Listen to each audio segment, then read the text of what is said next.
Le Grand Matin Sud Radio, 7h-9h, Patrick Roger. Il est 7h12 à la une ce matin sur Sud Radio. Un abattoir clandestin mis à jour du côté de Nice, dans un logement social de la ville, du côté est. Le quartier est connu pour être assez sensible, celui des Liserons, et une quarantaine de moutons entassés dans une pièce de 12 mètres carrés. Nous sommes avec Christophe Marie, qui est directeur adjoint et porte-parole de la Fondation Brigitte Bardot. Rebonjour à vous, merci d'être avec nous de bon matin sur Sud Radio. Comment allez-vous intervenir après avoir entendu parler de cet abattage clandestin de moutons ? En fait, déjà, on s'est rapproché des services vétérinaires pour leur signifier qu'on était en capacité de recueillir la totalité des moutons. Donc, il y a eu un accord de leur part et les animaux vont nous être confiés. Là, je pars ce matin dans les Bouches-du-Rhône et dans l'Hérault où d'autres opérations sont prévues d'intervention sur site d'abattage clandestin. Parce qu'en fait, tous les ans, on est dans cette situation tous les ans au moment des sacrifices de l'Aïd el-Kébir. Il y a des abattages clandestins. Là, vous parlez des 40 de Nice, mais on en est déjà à plus de 200 moutons saisis, notamment en Île-de-France, cette année.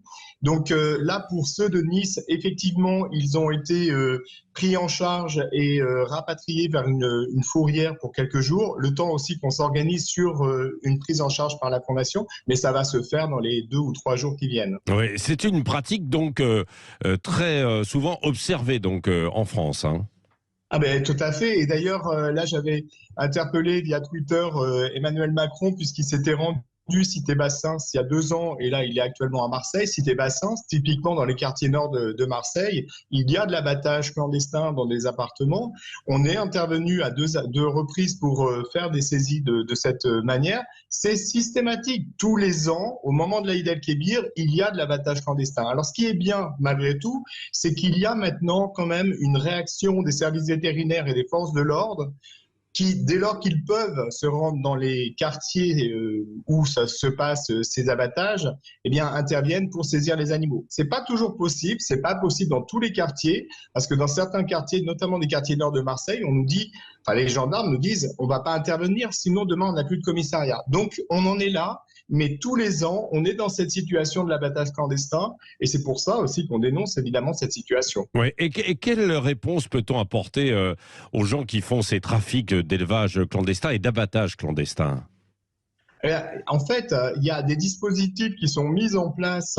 Alors, d'une part, il est possible effectivement d'acheter directement la viande chez un boucher et pour cette fête, mais il y a aussi des dispositifs mis en place par les départements pour faire des abattages de l'abattoir temporaire, donc des lieux qui sont ouverts spécifiquement pour les sacrifices de l'Aïd el-Kébir et qui évitent l'abattage clandestin familial. Bon, après, il y a des personnes qui choisissent volontairement effectivement de sortir de la légalité. Et puis, il y a aussi une provenance des moutons qui est très douteuse, parce que nous, on le voit sur toutes les saisies qu'on opère, c'est des animaux qui ne sont pas bouclés, qui ont souvent des états sanitaires absolument effroyables. Donc, il y a un problème global, et d'où aussi l'importance des interventions des services sanitaires et vétérinaires. Oui, parce qu'ils viennent d'où, ces moutons ? Ils sont dans des... Il y a des trafics, quoi, j'imagine, quoi, autour de ça, bien sûr. Alors, pas forcément déclarés et suivis par les services vétérinaires, hein.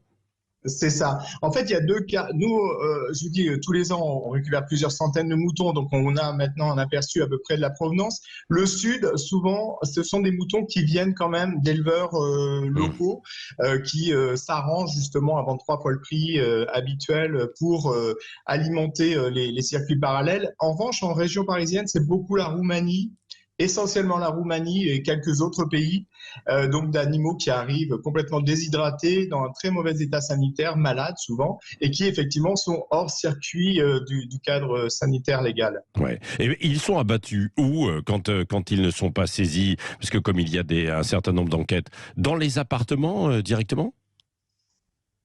En fait, on a plusieurs cas de figure, mais oui, souvent dans des appartements, sur des balcons ou autres, notamment Cité Bassins, on avait pu intervenir sur des égorgements sur les balcons.